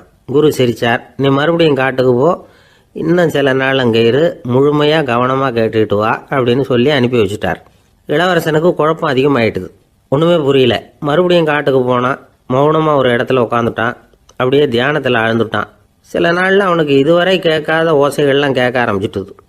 இதைத்தான் நான் கேட்கணும்னு என்னுடைய குரு எதிர்பார்த்துருக்கிறாருங்கிறத புரிஞ்சுக்கிட்டான். உடனே குரு கிட்ட ஓடனான். குருவே, இந்த தடவை காதுகளுக்கு கேட்க முடியாத சில ஓசைகளை கூட என்னால் உணர முடிஞ்சுது. பூ மலருகிற ஓசை, சூரியனால் பூமி சூடாகிறப்போ எழுகிற ஓசை, காலை பனித்துளி இந்த புல்லுலாம் குடிக்கிற ஓசை, இது எல்லாம் என்னால் நல்லா கேட்க முடிஞ்சுது அப்படின்னா. குருவுக்கு இப்போ தான் திருப்தி ஏற்பட்டு தான். இளவரசனை பார்த்து சொன்னார், இதை பாருப்பா, இப்போ தான் நாட்டை ஆளுகிற தகுதி உனக்கு வந்திருக்குது அப்படின்னு சொல்லி அதுக்கு விளக்கமும் கொடுத்தாராம். எந்த அரசன் தன்னுடைய மக்களின் இதயம் பேசுகிற மௌன மொழியை, மௌன வார்த்தைகளை கேட்குறானோ அவன்தான் ஆள தகுதி உள்ளவன். எந்த அரசன் தன்னுடைய மக்களின் உணர்ச்சிகளை உண்மையாக உணர்றானோ அவன்தான் முதன்மையான அரசன். போலி வார்த்தைகளை மட்டும் கேட்டுட்டு பல மௌன ராகங்களை காதில் வாங்கிக்காதவன் அரசனே இல்லை. எந்த நாட்டில் எப்போ ஒரு அரசன் தன்னுடைய மக்களின் உணர்ச்சிகளை கேட்க மறுக்கிறானோ அன்னையிலிருந்தே அந்த நாடு அழிய தொடங்குது அப்படின்னு அர்த்தம். இதுதான் அந்த குரு இளவரசனுக்கு போதிச்சது. வாயால் பேசுறத மட்டும் கேட்டு ஏமாறக்கூடாது, உணர்ச்சிகளையும் கேட்கறதுல தான் மனப்பக்குவம் உண்டாகும். மக்கள் உணர்ச்சிகளை புரிந்து கொள்ளாத அரசர்கள் நீடிச்சிருக்க முடியாது. அது மாதிரி நாடுகளில் அடிக்கடி குழப்பம் தான் உண்டாகும். அப்படி இருந்தால் அடிக்கடி ஆட்சி மாறிட்டு இருக்கும். அப்படிப்பட்ட ஒரு தேசம், அங்கே ஒரு சிறைச்சாலையில் 3 கைதிகள் பேசிக்கிட்டு இருந்தாங்க. ஒருத்தன் சொன்னான், நான் இந்த நாட்டு ராஜாவை எதிர்த்து பேசிக்கிட்டு இருந்தேன், அதனால் என்னை பிடிச்சி கொண்டாந்து இங்கே போட்டுட்டாங்க அப்படின்னு நான் ஒருத்தன். இன்னொருத்தன் சொன்னான், நான் இந்த நாட்டு ராஜாவை ஆதரித்து பேசிக்கிட்டு இருந்தேன், அதனால் என்னை பிடிச்சி கொண்டாந்து இங்கே தள்ளிவிட்டாங்க அப்படின்னா. அது சரி, நீ என்ன தப்பு பண்ண அப்படின்னு சொல்லி 3வது ஆளை பார்த்து இவங்க கேட்டாங்க. அதுக்கு அந்த ஆள் சொல்கிறான், நான் தான் இந்த நாட்டு ராஜா அப்படின்னானா. திருநெல்வேலி மாவட்டத்தில் கோவில்பட்டிக்கு பக்கத்தில் உள்ள ஊர் கடம்பூர். காமராசர் முதலமைச்சராக இருந்த காலம். கடம்பூரில் ஒரு பள்ளி சீரமைப்பு மாநாடு நடக்குது. அந்த பக்கத்தில் உள்ள பள்ளிக்கூடம்லாம் அதில் கலந்துக்குது. கண்காட்சி வேற, ஊர் பூரா விழா கோலம். மறுநாள் மாநாடு நடக்க போகுது. ஆனால் முதல் நாளே மழை பிடிச்சிக்கிட்டுது. மறுநாளும் அது விடாமல் பேஞ்சிக்கிட்டு இருக்குது. காமராசர் காலையிலேருந்து பல்வேறு நிகழ்ச்சிகளில் கலந்துக்கிட்டு சாயந்தரமாக கடம்பூருக்கு வந்து சேர வேண்டியவர். மழை பேஞ்சிக்கிட்டு இருக்கிறதுனால நிகழ்ச்சி ரத்தாயிடுமோ என்னமோ அப்படின்னு எல்லாரும் சந்தேகப்பட்டுக்கிட்டு இருக்கிறாங்க. அவர் கோவில்பட்டி பயணிகள் விடுதியில் இருக்கிறார். கடம்பூர்லேருந்து சில பேர் போய் அவரை சந்திக்கிறாங்க. மழை பெஞ்சிக்கிட்டு இருக்குதே, என்ன செய்யலாம் அப்படின்னு கேட்குறாங்க. மழை பெஞ்சால் நல்லது தானே, அதுக்காக மாநாட்டை எதுக்காக ரத்து செய்யணும்? ஆசிரியர்கள் எவ்வளவு கஷ்டப்பட்டு ஏற்பாடு பண்ண மாநாடு, கட்டாயம் வந்துடுறேன் அப்படின்னாராம் காமராசர். உடனே புறப்பட்டார். மழையை பொருட்படுத்தாத மக்கள் கூட்டம். அது கலையாமல் காத்துக்கிட்டு இருக்கிறாங்க அவ்வளோ பேரும். தலைவர் வந்துட்டார்னு தெரிஞ்சது ஜனங்களுக்கு ஏகப்பட்ட உற்சாகம். ஜனங்கள் அவ்வளவு உற்சாகமாக வரவேற்றாங்க. மாநாடு ஆரம்பமாச்சு. மலர் மாலைகள் மலை மாதிரி குவிய ஆரம்பிச்சுட்டுது. வரிசையாக ஒவ்வொரு கல்வி நிலையம் சார்பாகவும் வரவேற்பு பத்திரம் வாசித்து கொடுக்குறாங்க. என்ன வாசிக்கிறாங்கங்கிறத காமராசர் கூர்ந்து கவனிக்கிறார். ஏகப்பட்ட புகழ் மொழிகள், ரொம்ப பாராட்டி புகழ்ந்து என்னென்னமோ வாசிச்சுக்கிட்டு இருக்கிறாங்க. கொடை வள்ளலே, குணக்குன்றே, மலையே, கடலே, இப்படி தமிழ் மொழியில் பாராட்டுறதுக்கு எத்தனை வார்த்தைகள் உண்டோ அத்தனையும் அதில் சேர்த்துருக்குறாங்க. காமராசர் பொறுமை இழந்துட்டார். போதும் போதும், உங்கள் எல்லாரையும் பார்த்து 2 வார்த்தை பேசிவிட்டு போகிறதுக்காக தான் நான் வந்திருக்கிறேன். எல்லாரும் மழையில் சிரமப்பட்டு நின்றுக்கிட்டு இருக்கிறீங்க, இப்படி என்ன புகழ்ந்து படிச்சுக்கிட்டே இருந்தால் எப்படி அப்படின்னாராம். அதுக்கப்புறம் பேசி முடிச்சிருக்கிறார். மாநாட்டு நிகழ்ச்சிகள் முடிஞ்சதும் இன்னொரு நிகழ்ச்சியில் கலந்துக்கிறதுக்காக புறப்பட்டாராம். ஒரு திறந்த ஜீப்பில் அவரை ஊர்வலமாக அழைச்சிக்கிட்டு போயிருக்கிறாங்க. தெருவில் 2 பக்கமும் ஏகப்பட்ட கூட்டம். அங்கங்கே ஜீப்பை நிறுத்தி ரோஜா மாலை, ஜருக மாலை இப்படி போட்டுக்கிட்டே இருக்கிறாங்க. அதையெல்லாம் அப்படி அப்படியே வாங்கி அங்கங்கே நின்றுக்கிட்டு இருந்த குழந்தைகள்கிட்டையும் தாய்மார்கள்கிட்டையும் கொடுத்துக்கிட்டே போகிறார். அந்த சமயத்தில் கூட்டத்துக்கு அப்பால் ஒரு பெரியவர் கையில் ஒரு மல்லிகை சரத்தோடு நின்றுட்டு இருக்கிறார். அவரால் முண்டி அடிச்சுக்கிட்டு முன்னால் வர முடியல. காமராசர் இதை கவனிக்கிறார். அவ்வளவுதான், உடனே நிறுத்தப்பா வண்டிய அப்படிங்கிறார். ஜீப்பு நிற்கிது. டிரைவரை பார்த்து, அதோ பார், அங்கே ஒருத்தர் நிற்கிறார் பார், அவரை இங்கே அழைச்சிட்டு வா அப்படின்னாராம். கூட்டம் வழி விடுது. அந்த பெரியவரை கிட்டத்தில் அழைச்சிட்டு வர்றாங்க. காமராசர் அவரை பார்த்து, வாங்க வாங்க, நல்லா இருக்கீங்களா அப்படின்னு சத்தம் போட்டு உற்சாகமாக விசாரிக்கிறாராம். பெரியவர் கண்களில் கண்ணீர், பேச்சு வரல.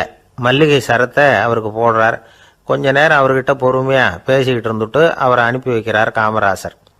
பெரியவர் போனதுக்கு அப்புறம் காமராசர் பக்கத்தில் இருந்தவங்க கிட்ட சொல்கிறார் அந்த பெரியவரை பற்றி. அந்த காலத்தில் ரொம்ப கஷ்டப்பட்டவர் இவர், ஜெயிலுக்கு போனவர் அப்படின்னு ரொம்ப உருக்கமாக நெகிழ்ந்து போய் சொல்கிறார். இதில் ஒரு விஷயத்தை கவனிங்க. தன்னை புகழ்ந்து படிக்கப்பட்ட வாழ்த்து மடலை படிக்க வேணாம்னு தடுத்து நிறுத்தினார்.